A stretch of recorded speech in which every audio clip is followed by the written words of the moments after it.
इतिहास में कई दान हुए, सोना, जमीन, राज्य, लेकिन एक दान ऐसा भी हुआ जिसमें जीवित रहते हुए अपना सिर दान कर दिया गया। ब्राह्मण वेश में खड़े भगवान श्री कृष्ण अब यह पूरी तरह समझ चुके थे कि बर्बरीक यदि युद्ध में उतरा तो महाभारत का उद्देश्य ही समाप्त हो जाएगा। श्री कृष्ण ने शांत स्वर में कहा, वीर बर्बरीक, तुम स्वयं को महान दानी कहते हो, तो क्या तुम मुझे अपना शीश दान कर सकते हो?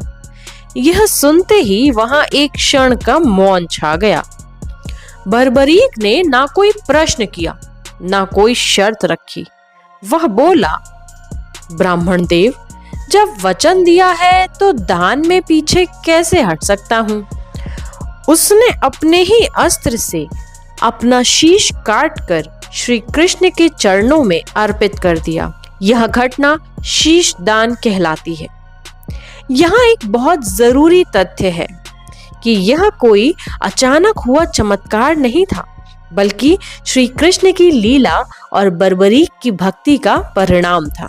बर्बरीक का शीश भूमि पर गिरते हुए भी सचेत रहा। बर्बरीक ने श्री कृष्ण से प्रार्थना की, प्रभु, मैं ये युद्ध देखना चाहता हूँ ताकि जान सकूं कि धर्म की जीत कैसे होती है।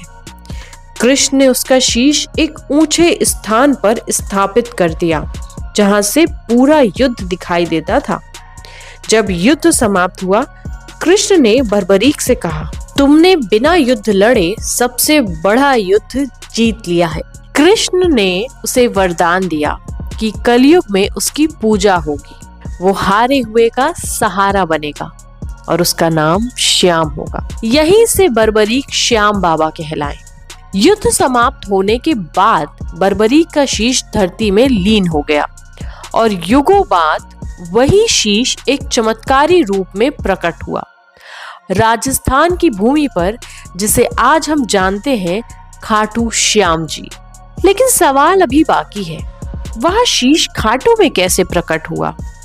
किसने सबसे पहले उसे देखा और मंदिर की स्थापना कैसे हुई?